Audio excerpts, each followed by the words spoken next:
The sound of their screams was sweeter than honey. Watching the downfall of a corrupt HOA empire beneath the wings of thousands of buzzing allies was the kind of justice that made me smile.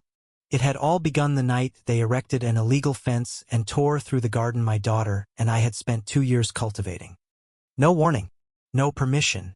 My daughter, Lily, sobbed quietly beside me as we watched in disbelief.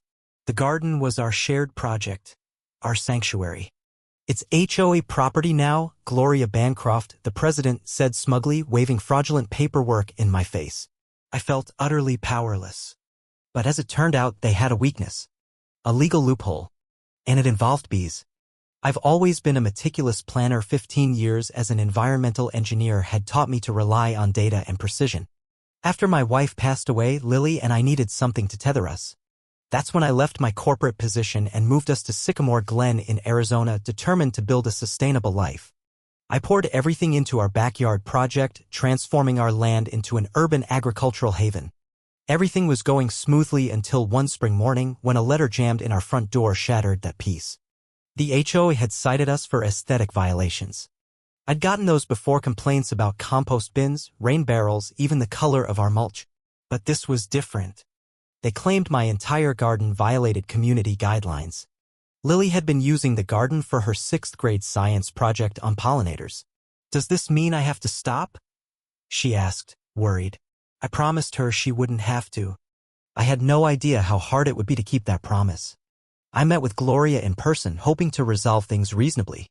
She was in her early 60s, dressed to the nines, with a real estate agent's polished smile and the demeanor of someone who had never had to dig in dirt. When I explained the environmental and educational purpose of our garden, she dismissed it as a hobby. "Sycamore Glen has standards, Mr. Rhodes," she said coolly. "Unconventional landscaping lowers property values." I pointed out that much of my garden was on a portion of land technically outside HOA jurisdiction according to the zoning maps. Her smile vanished. "The HOA has full authority over all exterior property features," she snapped. "Perhaps you should reread your covenant." That night I did. And then I pulled the original property documents.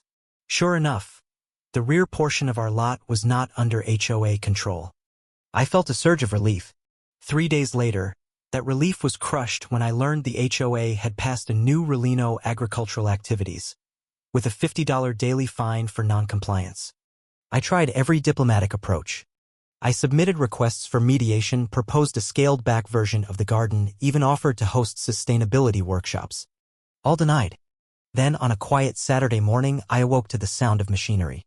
Outside, workers were erecting a fence straight through my garden. No one had warned me. Half our crops were gone by the time I got outside.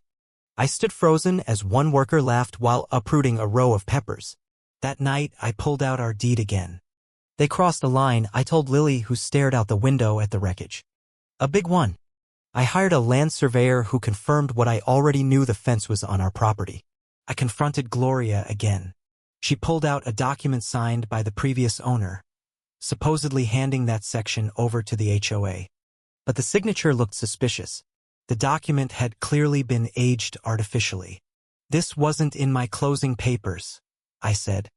"Unfortunate oversight by your agent," she said with false sweetness. "But it's legally binding." Not satisfied, I sought help from Evan Leary, an environmental lawyer who lived nearby. He looked over everything and agreed with me. "But this will take years in court," he warned. "HOAs rely on that. They think you'll give up." I wasn't ready to surrender. But the emotional toll on Lily was growing. When she handed me her school essay titled, "Why Bees Are Better Than Bullies," it broke something inside me and lit a fire. I needed a new strategy. That's when Olivia Carter, a friend from my university days now working at the state agriculture department, reached out. She told me about a little-known state program, conservation tax credits for pollinator habitats. It sparked an idea. We discovered the HOA building had received a $15,000 grant from a state green development fund. There was a catch: within 5 years, recipients had to host an environmental conservation project. If they failed to do so, they'd have to pay it back. What if, I said to Lily, we helped them fulfill that obligation with bees? Together, we studied urban apiaries and submitted an application to the program, proposing rooftop beehives on our own property. Then I filed a separate application to install hives on the HOA building. The law was clear. If a public entity received the grant, they had to comply. Gloria rejected our proposal in writing, claiming it wasn't in the community's interest.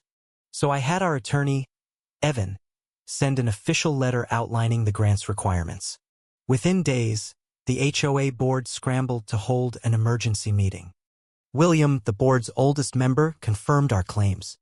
Gloria looked ready to combust. I received tentative approval to proceed with the hives. Olivia helped us get funding. We installed 6 hives on our roof, then 12 more on the HOAs. Lily helped design the layout, plant pollinator-friendly flowers, and even hosted school tours. Our efforts gained local news coverage, and the state rewarded us with tax credits. Then came the night Gloria tried to sabotage everything. Security footage showed her climbing onto the HOA roof with a pesticide sprayer. I arrived just in time to stop her. "You're trespassing," I said. "This is HOA property," she snapped. "And those hives are part of a registered state program. You're about to break several environmental laws." She hesitated. Olivia had already contacted the Environmental Compliance Board. When Michael arrived, Gloria backed off. We decided to go public. A week later, we hosted a community forum at the local center, showcasing the project and revealing Gloria's actions, complete with video proof. Jessica, a new board member and CPA, dropped a bombshell. She'd found that Gloria and the treasurer had embezzled over $40,000, including the entire environmental grant. The forum ended in chaos when Gloria, in a final tantrum, knocked over a sample beehive. Bees escaped, panicked residents ran, and Gloria was arrested the following morning for fraud, embezzlement, and destruction of protected resources. In the aftermath, everything changed. A new interim board was formed. I was elected president despite my reluctance. We rewrote the HOA charter, encouraged sustainability, and launched a community garden on the disputed land. Lily expanded her pollinator project. Our honey was now sold locally to support environmental education. 3 months later, Sycamore Glen was thriving. New families moved in, drawn by the community spirit. One young couple told me they chose the neighborhood because of the bees. "We want our kids to grow up learning about nature," the woman said. Standing beside Lily as she led another school tour through the garden, I realized something. What started as a fight to save a garden had transformed our entire community. "You know what, Dad?" Lily said, watching bees dance in the lavender. "We didn't just save our garden. We turned a hive into a home for everyone." And as I looked around at the buzzing life, the laughter of neighbors, and the flowers blooming where conflict once reigned, I smiled. "We sure did, sweetheart. We sure did." Summer turned to fall, and the momentum only grew. The community garden became a weekly meeting ground, where recipes, seeds, and ideas were exchanged freely. People who had never spoken to each other now shared tools and tips. What once was a tense and divided neighborhood blossomed into a cooperative haven. Lily's program expanded into a monthly workshop. Parents attended with their children, all eager to learn how to raise bees, compost properly, and nurture native plants. The HOA no longer resembled the iron-fisted regime it had once been. With each passing day, its transformation felt more permanent. Then, in late October, something unexpected arrived, a letter from a national environmental nonprofit. They had read about our story in the news and were awarding Sycamore Glen their annual Community Resilience Award. The honor came with a $20,000 grant to expand our programs and a feature in their national magazine. We used part of the grant to build a small greenhouse, where residents could grow vegetables year-round. Another portion went toward converting a neglected parcel of land near the park into a butterfly sanctuary.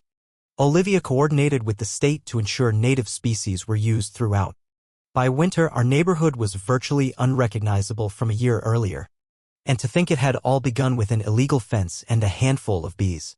One night, sitting around the fire pit with Lily and some neighbors, one of them asked, "Do you think Gloria ever realized she was the catalyst for all this?" I chuckled. Maybe. Maybe not. But I'm grateful either way. Sometimes, it takes a villain to make a hero out of a hive. Lily laughed, roasting a marshmallow. And sometimes it just takes a dad who wouldn't give up. I looked at her, the firelight flickering in her eyes, and knew that whatever came next, we were ready for it together.